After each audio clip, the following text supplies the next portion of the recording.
Hello and welcome to Conspiracy 101. My name's Alex Whitney, and today we're going to be looking into the strawman theory. Now this is a really interesting one because I didn't know about this. I knew about some of the surroundings of it, and we'll get into that as and when we do. But this was suggested to me by one of my viewers. Thank you very much. Lots of comments on various videos. All of them are amazing. Thank you very much. But this one was suggested, and I did a little bit of research into it, and I think this would make a good video. So, starting off season 3 with a banger. Got a new set with some posters and such. Set dressing will come along as and when. I might go back to the green screen, I might not. Who knows? Just in case, can you identify things? If any of the initialisms are watching, they might be able to tell who I am and where I am. Anyway, in case you didn't know, my name's Alex Whitney, and we are going to be looking at strawman theory, which it's interlinked with a few other different conspiracy theories. And unlike some of the other episodes where we've done like an overview of a specific conspiracy theory,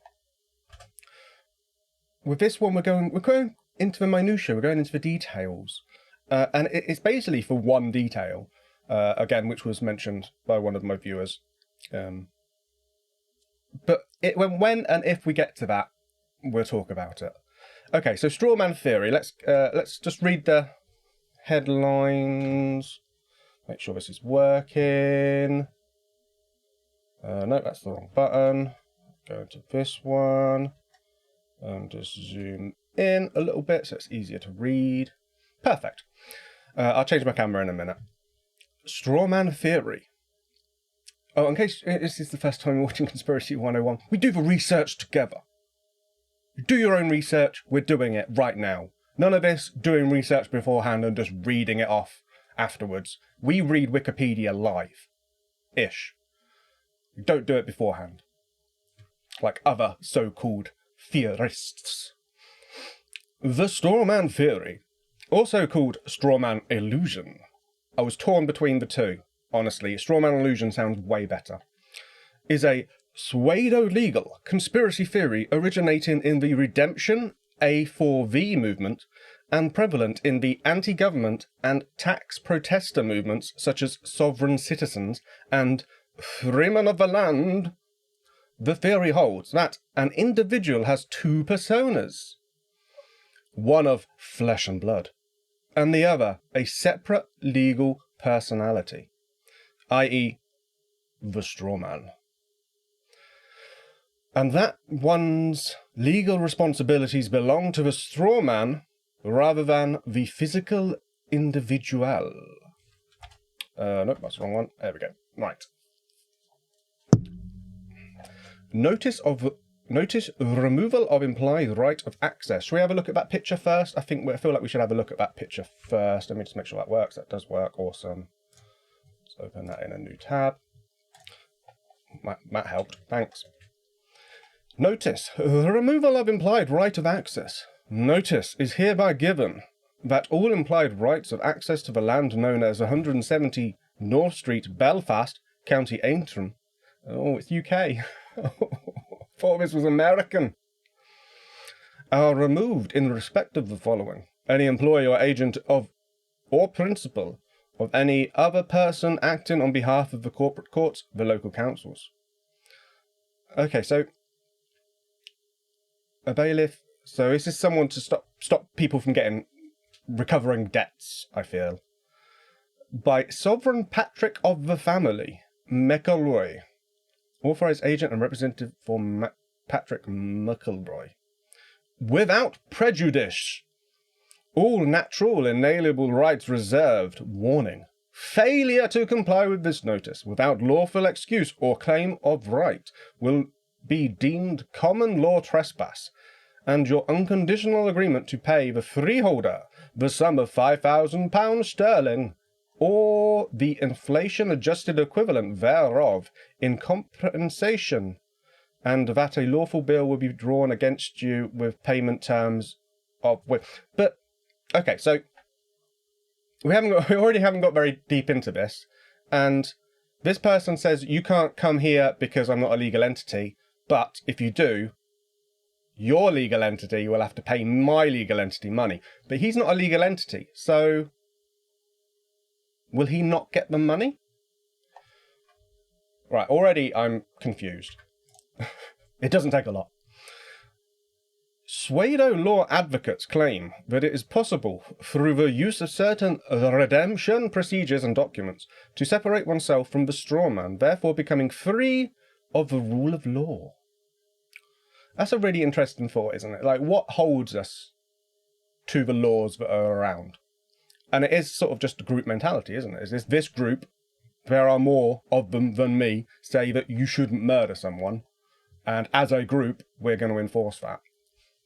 And that's why one of the things that always comes up is like a true democracy doesn't really exist, and it can't, because if 51% of the population want the other 49% dead, that's a true democracy. You can't, a civilized society can't have that, can it? So it needs sort of breaks and checks within a democracy in order to survive. So being free of the rule of law doesn't really exist, because you'd just get, it would just devolve all the way down into a lynch mob. But I know this is not like murder and all that kind of fancy stuff. This is more to do with, you know, being in credit card debt, I think. Hence, the main use of strawman theory is in escaping and denying liabilities and legal responsibility. Tax protesters, commercial redemption, and get-out-of-debt-free scams claim that one's debts and taxes are the responsibility of the strawman and not of the real person. They back this claim by misreading the legal definition of person and misunderstanding the distinction between a juridical person and a natural person. Courts have uniformly rejected arguments relying on the strawman theory, which is recognised in law as a scam by the FBI. The FBI considers anyone promoting it likely a fraudster. And the IRS, which is the American tax service, considers it a frivolous argument and fines people who claim it on their tax returns. Canadian legal scholar Donald J. Netolitsky has called the strawman theory the most innovative component of the pseudo law memeplex. A history. We will briefly look at each individual one of these. But, like I said, we're focusing mainly on the straw man. The theory appeared circa 1999 to 2000, relatively new, when it was conceived by former North Dakota farmer Roger Elvick. A sovereign... there should be a side more. Okay. A sovereign citizen and tax protester activist who was also the originator of the redemption movement. It eventually became a core concept of the sovereign citizen's pseudo-legal beliefs. Around the same period, this set of beliefs was introduced into Canada by Eldon Warman. Warman is a great name. A student of Elvick's theories who adapted them for a Canadian context. It was further reframed in Canada by the Freemen of the Land movement, which expanded to other Commonwealth countries. And that's what we see in the UK, I guess. So let's have a quick, brief, whistle-stop tour of redemption movement, sovereign citizen movement, and Freemen of the Land. I know I'm saying Fremen rather than Freeman. I just think it sounds better. So, oops, I clicked on United States. I did not mean to do that. Redemption movement. Again, we're briefly going over these. At some point, we will come back to them.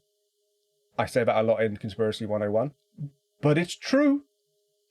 The redemption movement is a debt resistance movement and fraud scheme which is primarily active in the United States of America and, oh, Canada. I've had too much coffee. Participants allege that a secret fund is created for every citizen at birth and that a procedure exists to redeem or reclaim this fund to pay bills. Common redemption schemes include acceptance for value, treasury direct accounts, and secured party creditors. Such tactics are sometimes called money-for-nothing schemes as their aim is ultimately to extract money from the government by using secret methods. The name of the A4V scheme is also commonly used to refer to the movement as a whole. This is a really weird and very deep conspiracy theory that often stems from a misunderstanding about certain ways things work. In any government, any Western government at least, there is a slush fund, isn't there, for people who can't work, are poorly, etc., etc. There is money for people who need it. And that money is gained from taxes, usually. There are other ways government to get money, but let's just say taxes. And so the idea that there is a monetary fund for individuals from birth is not to be dismissed. A lot of debt that can be attributed to countries is based on population and how that population is going to work through different things. Whether it's how much things they make, how much things they export or import, a lot of population data is important. And that's why certain countries are a little bit funny with their numbers. Looking at you, China, with how big their population is, because that can, if your population is bigger or smaller, you can fudge the numbers slightly when it comes to how much money each individual has based on how much money your country is making. And that can dictate lots of different things, including how much debt responsibility a country can get. Loads of different, very, very complicated, ridiculously complicated, way more complicated for the majority of conspiracy theorists, myself included. So it's always going to be confusing no matter what. And I think some of this is from that confusion about, a misunderstood concept of there being money for us. There is money for us, but it's not necessarily direct, and it's not necessarily in a bank account attached to a straw man. Moving on. Yep. Okay. Sovereign citizen movement. So this one's a little bit different and probably a little bit more wider reaching. I think if I was going to do separate episodes of Conspiracy 101, one would be on sovereign citizen movement and one would be on Fremen. I don't know if I'd do the redemption one, because that's kind of more linked to Strawman. The sovereign citizen movement, also called Sov-Sit movement or Sov-Sits. I need to Sov-Sit myself in frame. I'm proud of that one. That one is off the top of my head. Is a loose grouping of litigants, activists, tax protesters, financial scheme promoters, and conspiracy theorists, who claim to be answerable only to their particular interpretations of the common law, and believe that they are therefore not subject to any government statutes or proceedings unless they consent to them. Again, this is kind of like the idea that I am bigger than the populace as an individual. The reason that laws exist is because the majority have come to want them, to need them, and to say that I'm not gonna be held to your laws is fine. You can say that until the cows come home, but that's not going to stop them enforcing it. And that's where this kind of breaks down for me. There are, and always will be, loopholes in laws and in governments where you can get through stuff. And I think that's what this is probably aiming at, rather than the actual real idea of being an individual and being held accountable to no one but God Almighty. Where are we? The movement, which appeared in the early 1970s, is American in origin. The best conspiracy theories are. And exists primarily in the United States, though it has expanded to other countries, notably the Fremen of the Land movement, an offshoot of the sovereign citizen movement with similar doctrines, emerged during the 2000s in Canada before spreading to other Commonwealth countries. If you don't know what Commonwealth means, it's basically the old British Empire. So countries like English-speaking countries or countries with a large English-speaking population, so Canada, Australia, New Zealand, India, lots of African countries, lots of Caribbean countries, or Caribbean countries. Yeah. And for the most part, it's just a collection of countries that kind of just talk to each other every now and then and play sports together. It doesn't really mean anything, which is a shame, because I think Britain or the United Kingdom as a country could really help some of the Commonwealth countries, especially now we're not in the EU. We could really lean on the Commonwealth, but nobody really wants to, and I don't know why.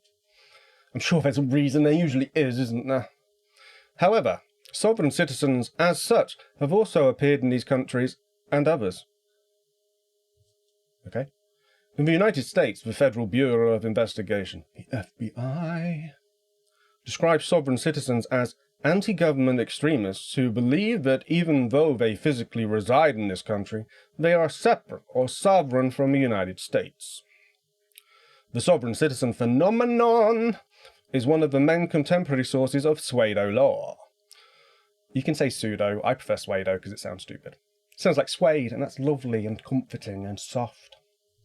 Adherents to its ideology notably believe that courts have no actual jurisdiction over people, and that the use of certain procedures, such as writing specific phrases on bills they do not want to pay, and loopholes can make one immune from government laws and regulations. They also regard most forms of taxation as illegitimate. Sovereign citizen arguments have no basis in law and have never been successful in court. Tax and trying to get out of taxation has been going on for a long time. There's famous examples in the UK of, I can't remember it now. What was the tax for Margaret Thatcher? Just give me a second. I've got the internet at my hands. No, bad. I pressed the wrong button. There we go. God, they saw it. They saw it wasn't on incognito. It was a mistake. I am sorry. Next episode, I will be back on incognito. What am I doing? Oh yeah, Margaret Thatcher.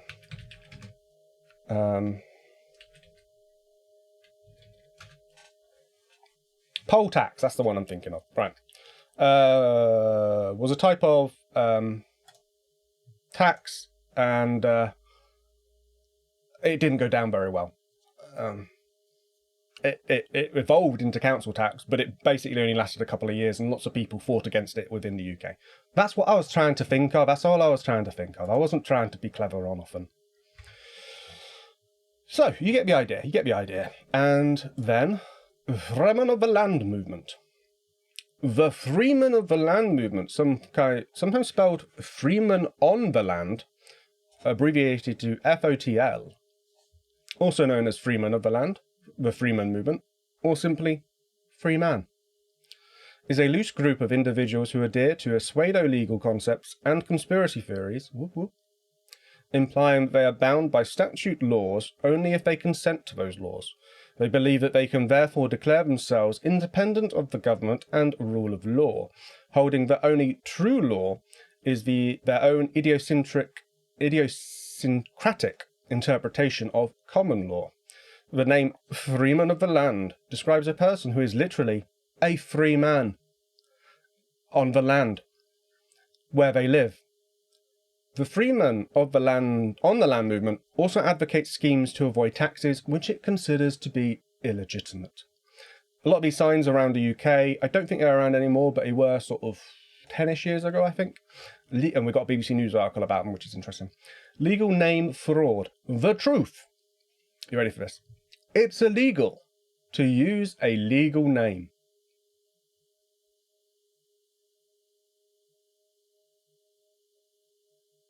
Okay. Again, this is more seen in the Commonwealth, Australia, UK, New Zealand, and Ireland. So people have used that in various ways. What was I going to say? I was going to say something about this. Rule of law. Yes, so there are examples of people who don't want to be held to certain laws. And obviously, most countries have some kind of extradition where they will, you know, if you commit an offence in one country and go to another country, they will send you back to that country. But international waters is an area where there are no real proper laws. That doesn't stop governments from going into those places and pulling you out, because there are no laws. What's stopping them from doing it? But countries have popped up from time to time, and one that really makes me think of this in terms of the UK is, I think it's called Sealand. I'll have a look. Again, yeah, Principality of Sealand. This bad boy. 1967, Sealand was founded as a sovereign principality on a military fortress 7 miles from the eastern shores of Britain. Had its own stamps, its own money, its own passports, etc., etc. Which, you know, is interesting. So, let's continue down the rabbit hole that is strawman theory. Now, we've got a brief overview of the other related theories, or at least the parent theories. Assertions.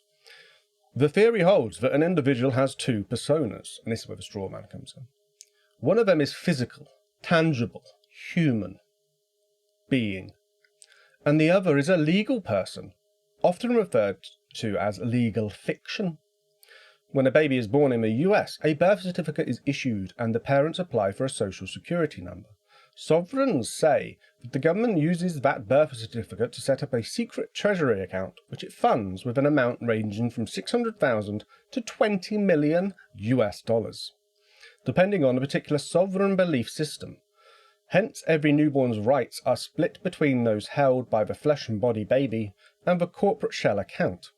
One argument used by proponents of the strawman theory is based on a misinterpretation of the terms capitis deminutio, used in ancient Roman law for the extinguishment of a person's former legal capacity. Adherents to the theory spell the term capitas diminutio and claim that capitas diminutio maxima, meaning in Roman law the loss of liberty, citizenship and family, was represented by an individual's name being written in capital letters, hence the idea of individuals having a separate legal personality. Proponents of the theory believe the evidence is found on the birth certificate itself, because many certificates show all capitals to spell out the baby's name. John Doe, under the strawman theory, is the name of the strawman, and John Doe is the baby's real name. As the child grows, most legal documents will contain capital letters, which means that his state-issued driver's license, his marriage license, his car registration, his criminal court records, his cable TV bill, that's an important one, that one, correspondence from the IRS, etc., pertain to this strawman and not his sovereign identity. In reality, the use of all capital letters is typically done to make certain statements clear and conspicuous, although this is not always the case. The theory is also based on part of a misinterpretation of the Uniform Commercial Code, which provides an interstate standard for documents such as driver's license or for bank accounts. Adherents to this theory see this evidence that these documents and the associated laws and financial obligations do not apply to them, but instead to the strawman. To distinguish themselves from their strawman, pseudo law advocates may refer to their flesh and blood identity under by a slightly different name, such as John of the family Doe instead of John Doe. We saw that in that sign when we read it, the one from Belfast. Belfast! One scheme notably advocated by sovereign citizen theorist David Wynne Miller involves adding punctuation, typically hyphens and colons, to one's name. Miller would write his name as David Wynne Miller or David Wynne Miller, and verbally said it as David -Wynne Miller. Alex Whitney. The variation of the strawman theory is found in the legal name fraud movement, which believes that birth certificates give the state legal ownership of a personal name, and that refusing to use this name removes oneself from the state's authority and court's jurisdiction. my name is Alexander, but I say my name's Alex. If someone in authority asked me what my name was, I would probably say Alex. So, does that count? Could he, instead of being David Wynn-Miller, could he just be Dave? Russell Porisky, a Canadian tax protester guru who emulated Elden Woman's ideas, promoted a version of the strawman theory by claiming that people could avoid paying taxes by proclaiming themselves to be natural persons, in opposition to the government's version of a person. His concepts relied on a misinterpretation of the definition of person in the Canadian Income Tax Act, which he combined with the strawman theory. We're seeing this a lot. It's a lot of weird, obscure legal doctrine being confused. Strawman is therefore created in adherence to he or she of freedom of command, promotes slight misinterpretation of the passage of Chapter 39, King John's Magna Carta, stating in part that no freeman will be seized, dispossessed of his property, or harmed except by the law of the land. Magna Carta is awesome, and it paved the way for a lot of things, but I don't think you can cite the Magna Carta as something to be used. What was it, 11 what? 1215. 1215 it came into power. Well, so, yeah, I'm not sure if you should be using that as the basis.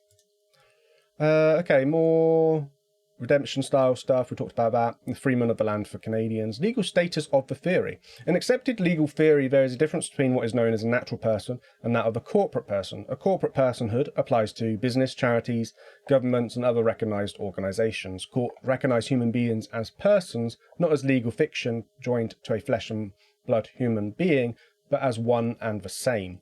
They have never recognised a right to distance oneself from one's person or the ability to opt out of personhood. You see this a lot, I think, in the UK. If you're a business person, but you just work, if you're an individual, you can be a sole proprietor, which basically just means you're a one-man business or one-woman business or one-person business. And I guess that's kind of what they're saying, is that I couldn't then go, well, that's my business. My business is 200 grand in debt. I'm not. But you are, because you're the sole proprietor. You're the only person who's, in charge. Again. Okay, so this is lots of people have done it already and tried it in courts and it's not worked. Double split person schemes have no legal effect. These schemes have no basis in law.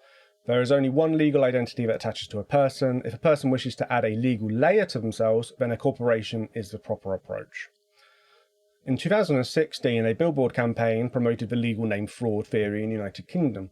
Lawyer David Alan Green commented that the theory was complete tosh. Hang on, let me do this right. Lawyer David Alan Green commented that the theory was complete tosh and potentially harmful to litigations who would use it in court. If people try to use such things to avoid their legal obligations, they can end up with county court judgments or even criminal convictions. You may as well walk into a court with a t-shirt saying, I am an idiot.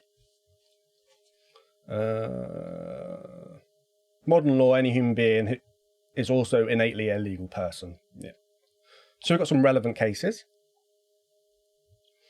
This is a dynamic list. So, Jaeger, that's an awesome name. Raymond Jaeger versus Dubique. I'm butchering that. Where is that? Iowa. Okay, somewhere in Iowa, 1995. Raymond Jaeger filed a $2 million lawsuit against Iowa State law enforcement and Department of Natural Resources, alleging illegal search and seizure. The ruling was made in response to a motion to strike the presented active defense. The court finds Jaeger's arguments concerning capitalization, otherwise specious, I never know how to pronounce this word. Specious? Basically unfounded. The court routinely capitalizes the names of all parties before the court in all matters, civil and criminal, without any regard to their corporate or individual status. Jaeger's motions to strike are denied as to improper capitalization. It's really awkward as well, because some names are lowercase on purpose, or uppercase on purpose. So you get like Muck, people, people at Muck, or O Riley, capital, MC capital, like capital M, lowercase c, capital whatever's after. And I'm sure in other countries they have similar variants of that where it being in lowercase or uppercase matters. However, when it comes to stuff like this, it's just making sure the name is spelt right, I think. United States versus Washington. Kurt Washington, this is New York, 96, charged with 2 counts of tax evasion. The defendant contends that the indictment must be dismissed because Kurt Washington, spelled out in capital letters, is a fictitious name used by the government to tax him improperly as a business, and that the correct spelling or presentation of his name is Kurt Washington. This contention is baseless. William Michael Furman, in 2001, 2 counts of conspiracy related to schemes to defraud, bank, and launder money. Wow. Both a literal misspelling of his name and the improper capitalization. And may change case, absolutely no auditory significance.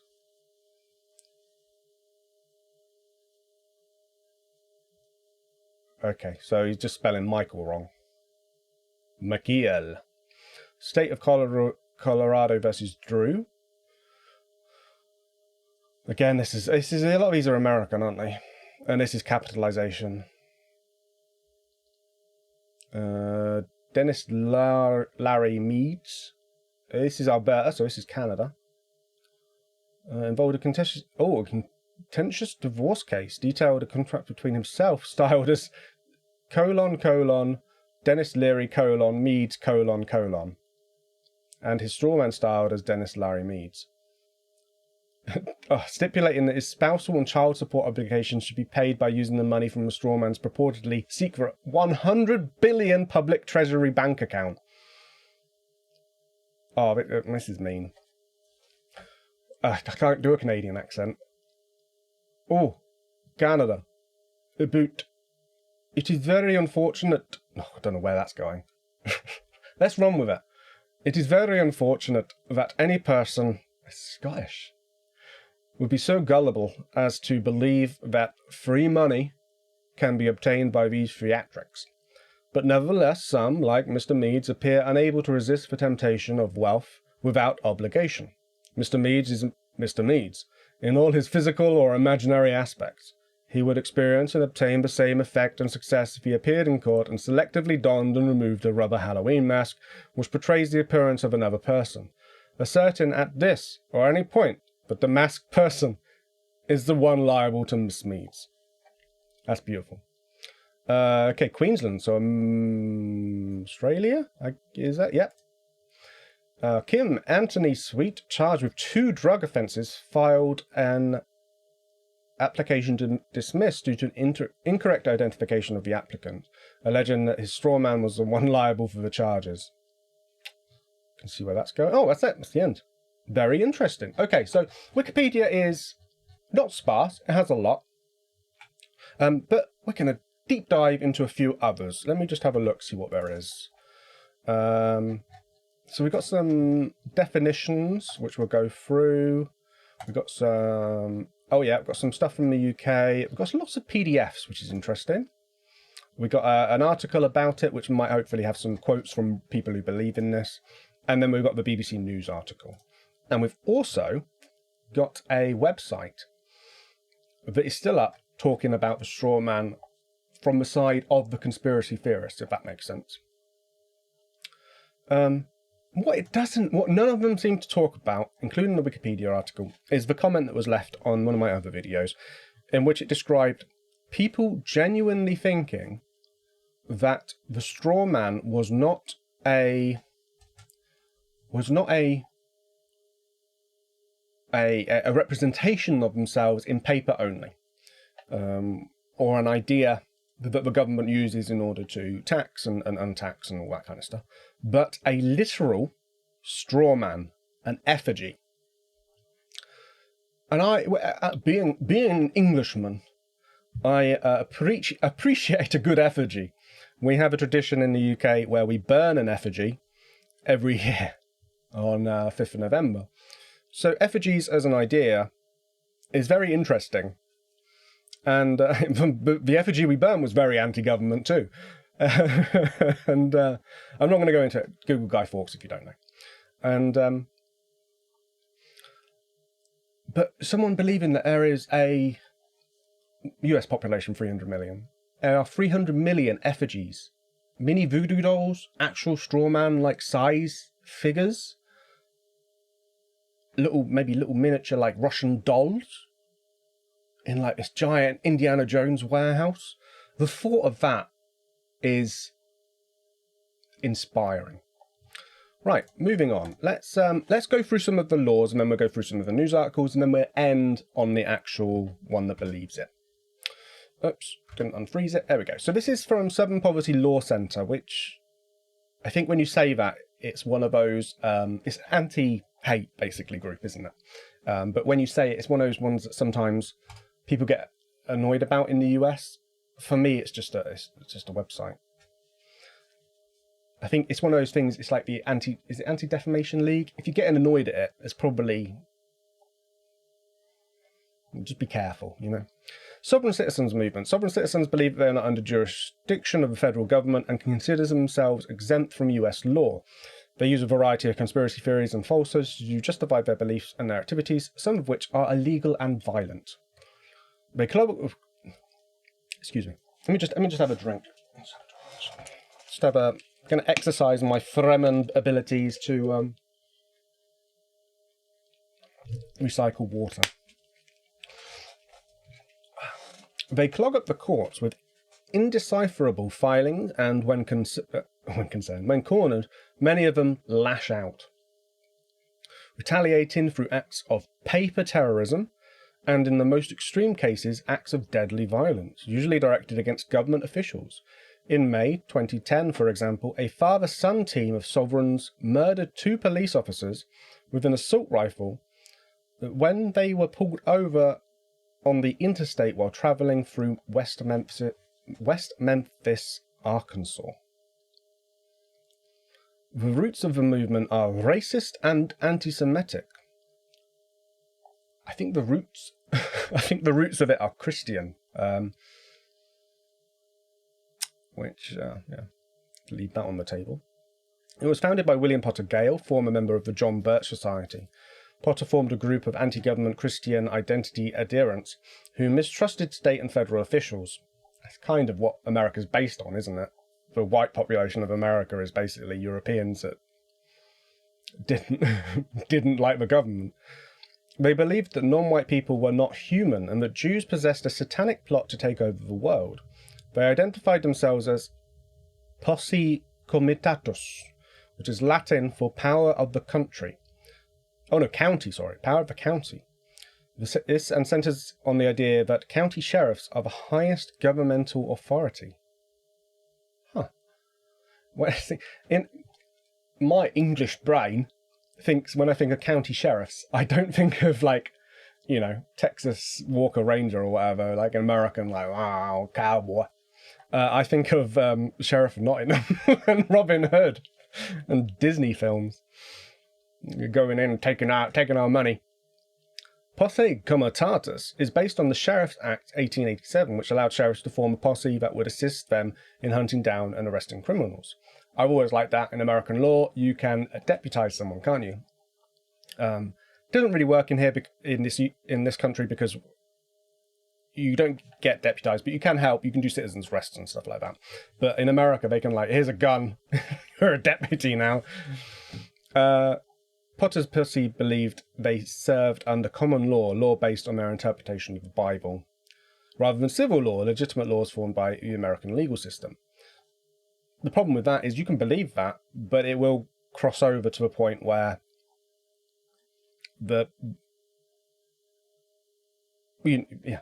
what I was explaining before, the majority will rule, won't they?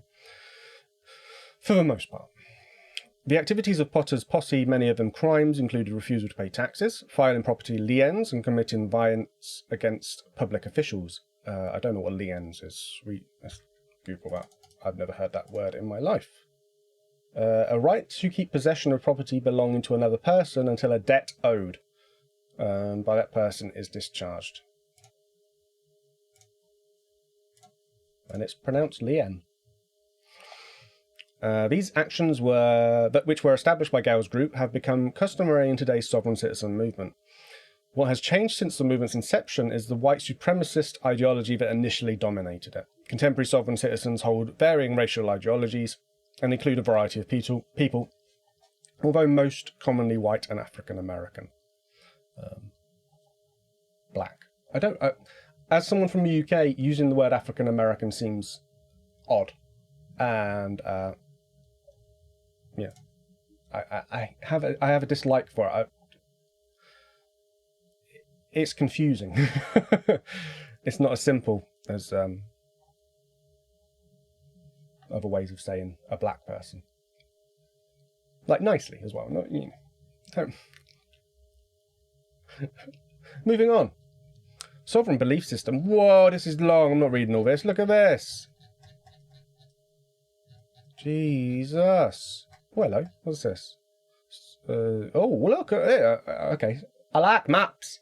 So this is 2021, and all the different groups that are sovereign citizens. Loads in California, Texas, and Florida. I guess nobody got time for that in the in the central states. Fair enough. I don't know what state that is. Illinois? Is that Illinois? Someone tell me. Someone correct me in the comments. I don't know. So yeah, it's got all the different names for them as well. So this is more. Yeah, this is more so that people can be. I think this is just giving information so that people can be careful. Galactic sovereign. A small number of sovereigns hold a concurrent belief that friendly aliens will visit Earth and that they are actively planning for this occurrence, or believe that public officials or other individuals are reptilian aliens. We will come to reptiles at some point, and one Mr. D. Ike. Many of these believers and some additional sovereign subscribers to a conspiracy theory called Nasara. This theory purports that 15 trusted members of Congress and President Clinton signed a bill in secret in the year 2000 known as the National Economic Security and Reformation Act. They think this law would have abolished the IRS and income tax, returned the form of constitutional law to America that sovereigns believe was secretly replaced by maritime law, ended war, and established world peace. Sovereigns think powerful groups have kept this law secret through gag orders and sabotage. And when it looked like it would be publicly introduced on September 11, 2001, there was a coordinated attempt to stop it. Wonder what that coordinated attempt could have been. September 11, 2001 doesn't ring a bell, but right, let's have a look. Movement subtypes. So I was gonna dismiss most of what this is talking about because it is just how to stay clear and how to be careful of these kind of people. Quadrillions. Paper terrorism, numbers, and then that's talking about the names, the actual belief systems. Let's look at your subtypes and just see if we can find an actual strawman one with a legitimate strawmans.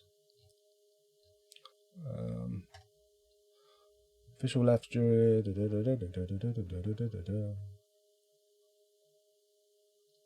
Exacting revenge, core beliefs, subtypes, National Assembly members, common law courts, Bible verses to form pseudo courts, they call common law courts. Yep. Creating new governments, again, like we talked about with Sealand. Constitutional sovereigns make claims that federal government is illegitimate and overreaching its intended authority.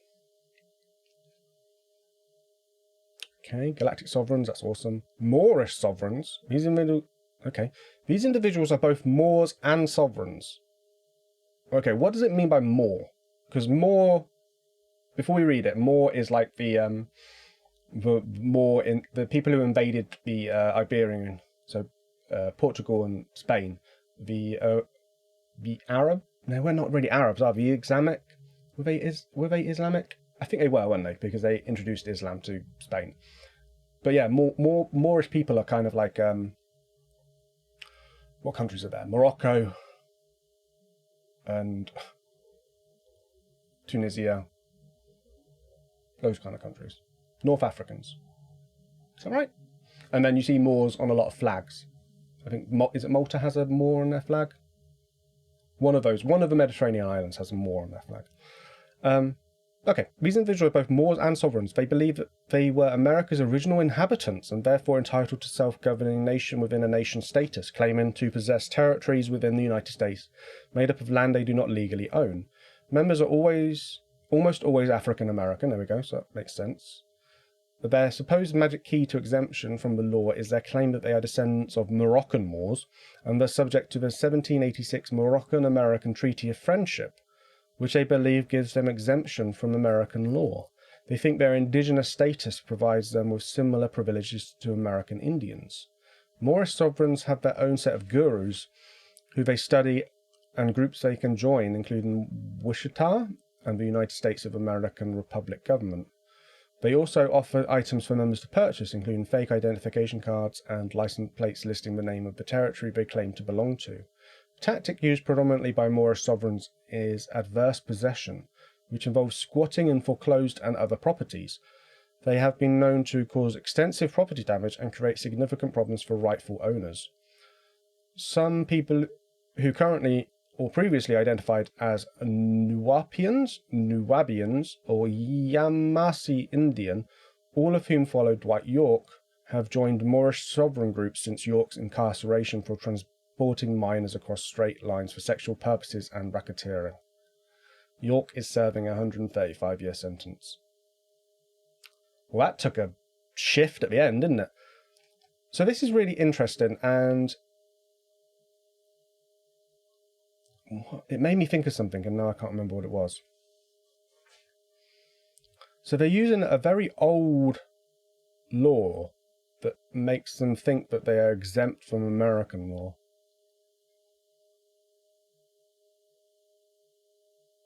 A nation within a nation status is a very interesting way of putting it. Yeah, I was thinking of something, but I've forgotten what it was. Tax protesters, yeah, it makes sense. People don't like paying taxes. They don't mind using the tax money when they, you know, they're on roads or whatever, or using, you know, have to use facilities that tax pays for. But people don't like paying taxes, and that's a natural thing, isn't it? Right, moving on. Okay, so we've been talking about what a person is and the legal and definition. So the US legal definition of a person. Let's just briefly read through this. A man considered according to the rank he holds in society, with all the rights to which the place he holds entitles him, and the duty which it imposes.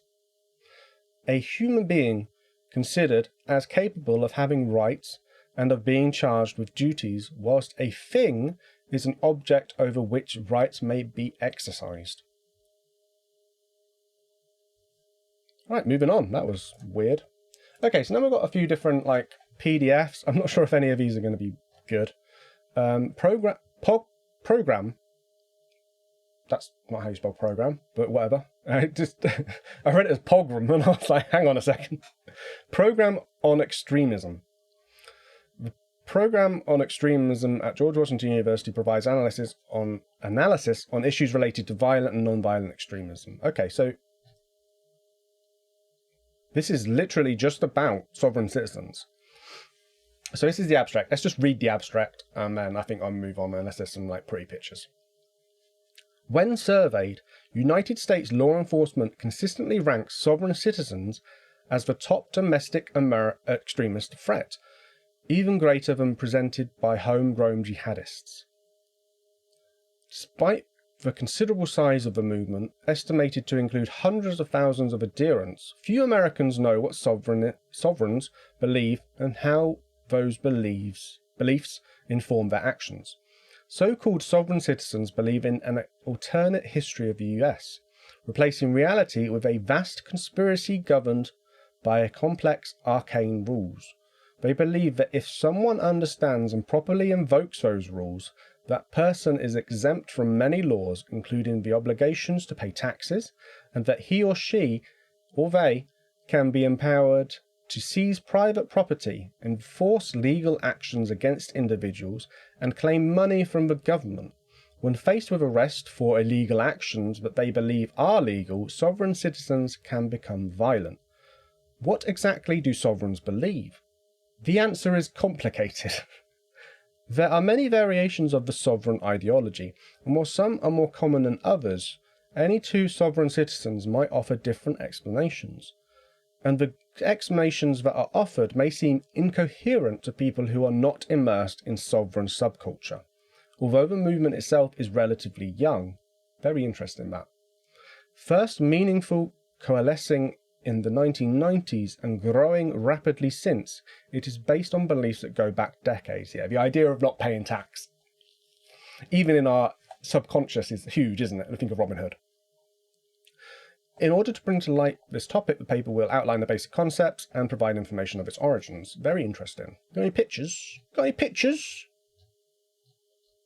Where? Ooh, look at that! The Green Magicians of Free Press. Tax protesters. Redemption scam. Syncretic influence. As the sovereign movement integrated many different but ideologically similar strains of thought into a chimeric, oh I love that word, unified theory of how the world works, it has also embedded its concepts and language in a wide variety of domestic fringe and extremist movements. Today, the language of some concepts of sovereignty,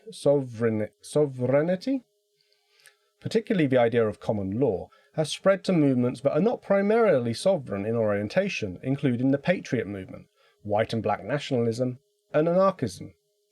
This influence was particularly visible during the Malheur wildlife refuge standoff in early 2016. The seizure of the refuge by Armand Bundy and prominent Patriot movement members was initially framed as a protest over federal land use, an issue that was also prominent within the Posse Comitatus movement, the people we were talking about earlier. But the occupiers of the refuge represented a wide and often bewildering range of views. As the siege dragged on, a number of sovereign influence elements became more prominent, as so-called constitutional judges flocked to the scene, while Armand Bundy's father, Cliven, amazing name, issued sovereign proclamations and pseudo-legal statements from his ranch in Nevada. Sovereign concepts have also crept into popular culture. For instance, in 2012, a claim of copyright regarding content posted to Facebook went viral and widely reposted by users. The posting resembled a sovereign court filing and included references to the UCC and other sovereign and sovereign-like language. Okay, let's just have a quick look for...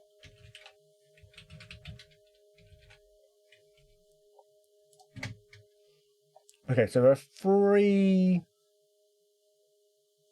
instances of strawman in this paper. Because the USCCC, fictitious person, because the UCC provides an interstate standard for things such as driver's license, blah, blah, blah, blah, we've been through that, do not apply to them, but instead a fictitious person created by the illegitimate law, sometimes referred to as a strawman. A legal entity akin to a company of the same name as citizen. Some citizens create their own driver's license and other documents. Tyrannical laws. Common law and privileges, okay. Redemption theory usually holds that a birth certificate issued by a corporate law creates a fictitious person or a straw man with the same name as the person.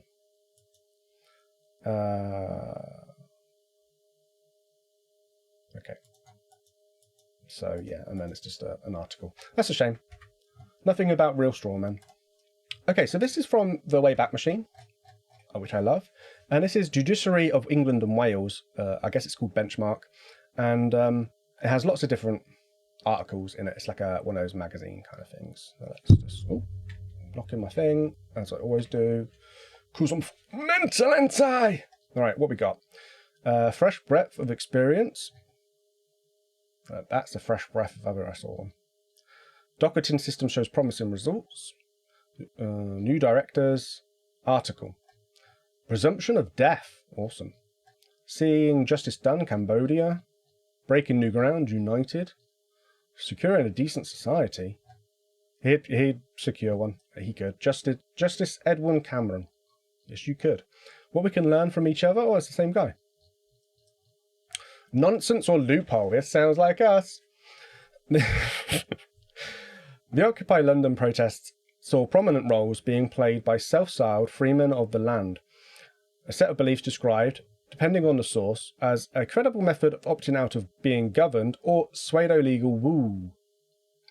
Freemen of the land believe they can declare themselves independent of government jurisdiction. Yeah, we've heard that. Freemen of the land is based in the US, but by the millennium it came in the UK. Freemen believe that common natural laws. Strawman is created, birth certificate is filed, and is the entity which is subjected to statutory law. Their physical self is referred to a slightly different name. For example, John of the family Smith. Law of the sea. Many Fremen of the land beliefs centre on admiralty or maritime law, which they claim governs the world of commerce. The reasons are baffling, but may stem from a misunderstanding of nautical sounding words in common usage. For example, ownership and citizenship, dock or birth. Oh, that's a real... If that's the reason, like birth as in being born or birth as in where you dock a ship. Certificate. I hope it didn't stem from that. Fremen will take this further by using further nautical terms referring to the court as a ship, its occupants as passengers, and claiming that anyone leaving are men overboard. This took a weird turn. I wasn't expecting all this nautical stuff. Of course, we talked about maritime law a little bit, but not like this. Not like this. Fremen will try to claim common law rather than admiralty law jurisdiction by asking, do you have a claim against me? Which supposedly removes their consent to being governed by admiralty law, forcing the court to proceed according to a version of common law. Note, this has never worked. Fremen do not accept legal representation, as to do so might entail contracting with the state. Fremen believe that in the UK and Canada are now operating in bankruptcy and are therefore under admiralty law since the abolition of the gold standard in 1917. UK currency is now backed not by gold but rather the people. Again, this is kind of what we talked about at the beginning of the show. Or rather the legal fiction of their persons. So it's not necessarily like, oh, here's a bunch of gold, this is what we base our money on. This is our country, this is what we base our money on. And that's why it goes up and down based on, what the country's doing. Contracts and statutes. In court, not a success story. No, we've run through there. Understanding the intent to claim of right. We've got a few different news stories on attempted use of a belief. Norfolk tax dodger arrested after writing to the Queen. Oh look, it's got Rational Wiki. Very rarely see. We don't really go on this one very often. It's a wiki of tends to sort of talk about conspiracy theories, but it's all it's just, nonsense written by very bitter people, isn't it? Right, moving on. Sovereign citizen movement, what's this from? Imagine a world without hate. Oh, the Anti-Defamation League. That's what we were talking about earlier. So I guess, they've talked about it as well because it seems to be quite it seems to be a bit of a slippery slope. It's something that people start on and then it suddenly becomes quite nasty, or can become quite nasty at the end with people dying and stuff. Okay, so this one says it dates back to the 70s, which is interesting. Again, I'm going to skip over this because I'm kind of getting bored. Sovereign citizen names, so again they won't put in their last name, they'll put in lots of commas or examples, stuff like that. Signatures. Okay. Oh wow, this is like how to spot a sovereign citizen, isn't it? This is less to do with Strawman. Citizen mailing addresses.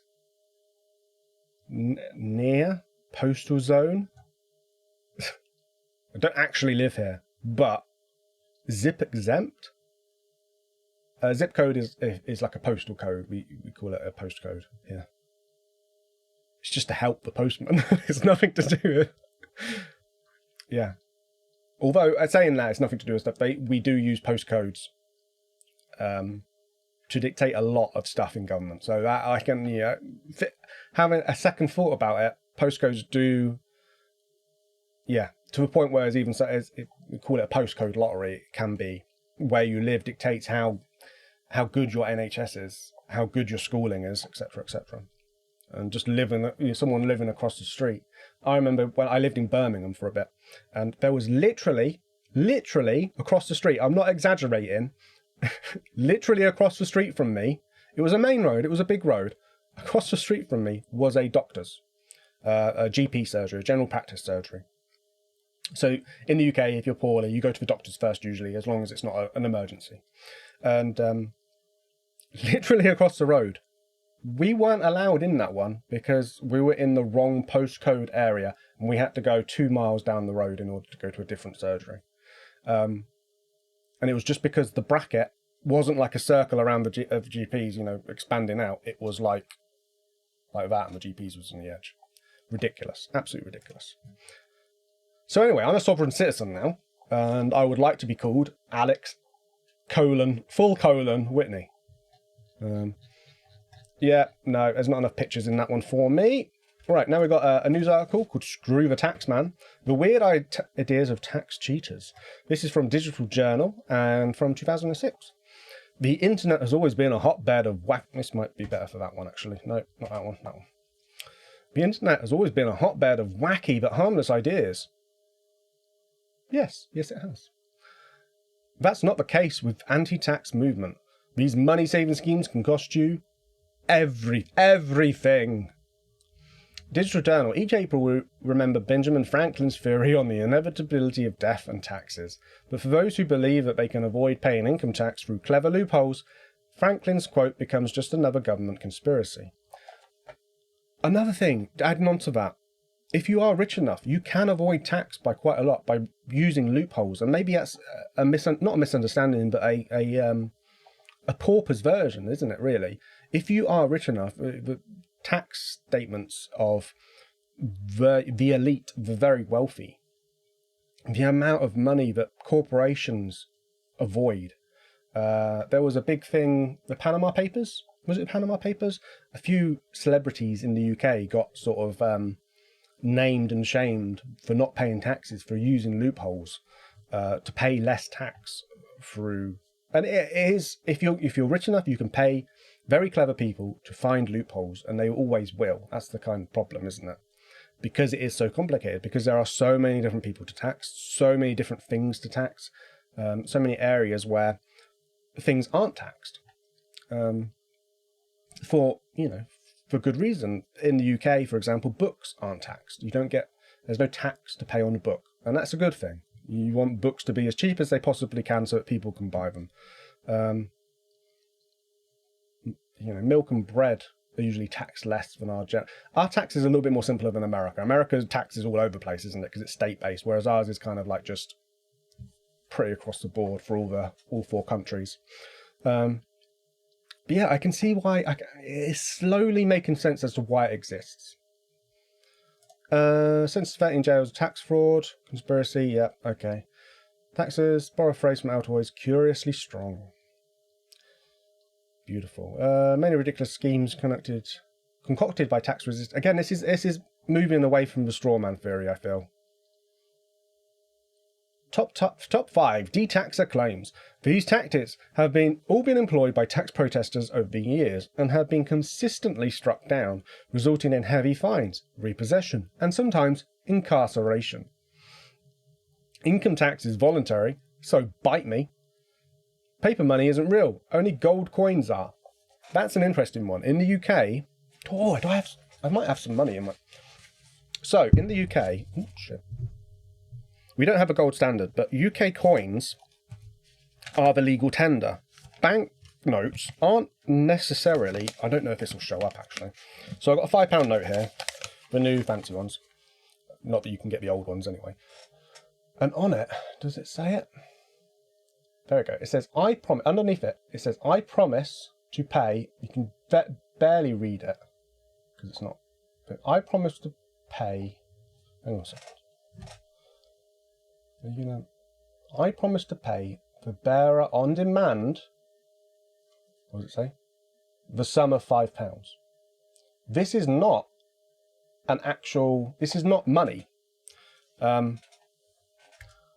If that makes sense. This is like an IOU slip. And obviously, because it's so well integrated into our society, it acts as money. But if I went to a bank, they couldn't refuse me, even if I wasn't a member of that bank, to change it for coins. And the same with if you went to a shop, I guess. They could refuse your money. They could refuse it for any reason, but they could refuse your money and say, no, you have to pay with pound coins. You have to pay with actual coins. Because this is just an IOU. And that's why you'll see a lot of shops refuse £50 notes. And the reason they refuse £50 notes is because they are more likely to be faked or easier to prove they're real. And obviously, if they are fake, then they're losing more money than if it was a fake tenner or a fake 20. But yeah, that's the reason why they're allowed. There you go. Interesting point about the UK economy. I don't know. Yeah, so paper money isn't real. I only follow the law of the Bible. And maybe the Magna Carta. And Magna Carta is kind of like the Bible plus, isn't it? As a corporation soul, like the Pope,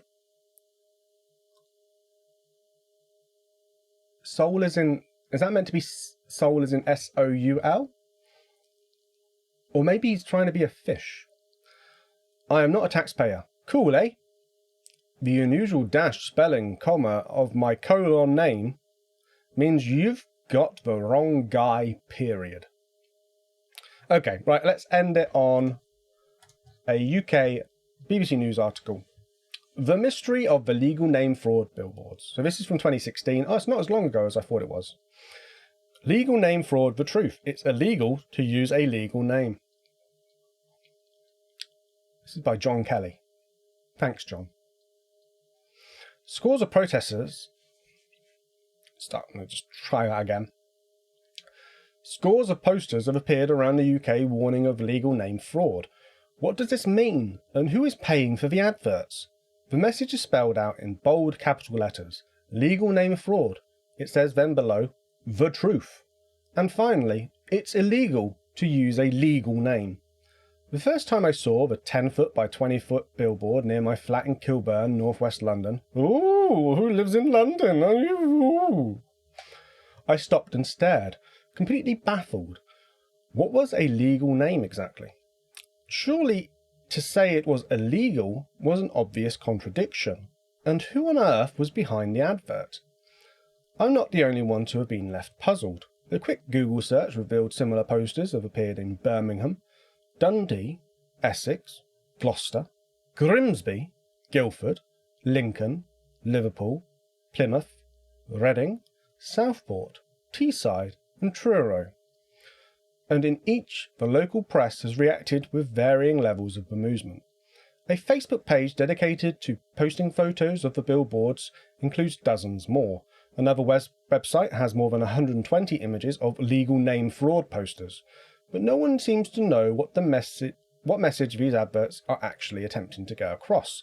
A further web search took me to the site called legalnamefraud.com, doesn't exist anymore, which outlines a theory that when your birth was registered, a legal entity, your legal name was created, but that the legal entity Jane Smith is distinct from the actual physical person, Jane Smith, the website says. When your parents registered your birth on the certificate, it insists they unknowingly gave the Crown Corporation ownership of your name.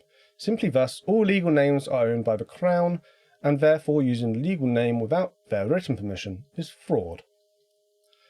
Does this interpretation of the law have any validity? Absolutely not. Absolutely none at all, says barrister, law blogger and lecturer Carl Gardner. It's a kind of brew of pseudo-legal ideas. It's equivalent of thinking Harry Potter is science. The website includes numerous quotes by Kate of Gaia, as well as articles and videos by her. It links to another website which gives her full name as Kate Rennie Thompson and provides a Canadian email address. Gardner says legalnamefraud.com's arguments are similar to those of the Fremen of the Land movement, a group of individuals who escaped will argue they are bound by laws only if they consent to them, often in the hope of escaping debts and criminal charges. And the related sovereign citizen movement, in 2012, a Canadian judge issued a 192-page judgment dismissing Fremen-style arguments. Wow, let's just have a quick look, see if it's still there. It might not be. A lot of these old articles are dead now. Oh, this is the Meads one. This is the man who didn't want to pay his wife or his children's money. Wow, that is extensive, to say the least. The same year, Wilfred Keith Thompson, who it was reported preferred the name Catherine, from Guelph, Ontario, Guelph, I don't know, was described as self-proclaimed freeman following an appearance in Canadian court. In 2010, Thompson reportedly used a freeman-style defence when charged with parking offence. When I emailed Kate of Gaia, she replied asking to be addressed as Jane Doe 755 and urged me to Google legal name fraud and read the essays like millions of others did. Be a real journalist versus talking BBC. Talking parrot. Sick. She didn't reply to my inquiry about who funded the Billboard posters. A search on whois.net, which lists the registered owners of websites, doesn't reveal any information about legal name fraud. On the similarly named legalnamefraud.org, however, the owner is listed as Dom Tiwat at an address in Quebec, Canada. A Dom Tiwat Twitter page includes lots of posts about legal name fraud. An email address is also provided by whois.net, but when I sent a message, I received a reply from Dom Tiwat, consisting of nothing more than Gate of Gaia's email address. None of this means that Kate of Gaia paid for the billboards, which potentially cost hundreds of thousands of pounds. It's also not clear why they appear across the UK when she appears to be based in Canada. There are several videos on YouTube about the billboards, including one made in January in which a man with a North of England accent says there are definitely another couple of hundred on the way. I would trust someone from a North of England accent. Kate of Gaia's website displaying the legal name for posters. Other videos narrated by the same voice appear to have been shot in Lancashire, including one which identifies the town as Preston. Although the voice appears not to belong with Kate of Gaia, videos were posted using the name Jane Doe 755, suggesting at least some level of cooperation. Another video posted by Jane Doe 755 appears to be narrated by an English woman. The Advertising Standards Authority, ASA, confirmed to me that they had received 7 complaints about the posters on the basis that they were ambiguous or misleading. Some questions whether it would lead law-abiding people into thinking they've committed fraud or a crime by having a name, the spokesman said. However, the ASA said it did not consider that there were grounds to further investigation. While it acknowledged the advert may appear somewhat confusing to consumers and it wasn't initially clear what it was for or what it means, its message was not particularly harmful, misleading or likely to cause widespread offence, and unlikely to cause consumers confusion regarding their own name. For this reason, the ASA has not made contact with the advertiser and cannot shed any light on their identity. I also drew a blank when I rang Prime's site, which owns many of the billboards. A spokeswoman told me that client confidentiality prevented her from disclosing who had paid for the advertising space or how much they had been charged. Regardless of who funded it, the campaign has won attention for a hitherto fringe theory. David Alan Green, the legal commentator and solicitor at Preskel & Co. LLP, who blogs as Jack of Kent, says it is complete tosh. Well, why does he blog as someone with a Fremen name and warns people against relying on it in court? All right, Mr. David Alan Green, Jack of Kent. He adds it is nothing about law and is not harmless. Taking this daftness seriously can be legally dangerous. If people try to use such things to avoid their legal obligations, they can end up with county court judgments or even criminal convictions. You may as well walk into a court with a t-shirt saying, "I am an idiot." Next time I pass that billboard near my flat, I won't feel any less perplexed. That is a really good place to end it, I feel. What a strange episode. thank you very much for joining me all the way through. Yeah, Conspiracy 101 Season 3 is going to be interesting. As always, we do 10 episodes per season. Go watch Season 1 and 2 if you wish. I have put them into long form videos. Season 1 is about 12 hours. Season 2 is about 7 or 9, I can't remember. So you can watch them in a row if you wish, or individually if you wish. And we will continue going down deep, dark rabbit holes and realizing that our names aren't our names, and that from now on, I'm going to be writing Alex Witney. Bye, everyone.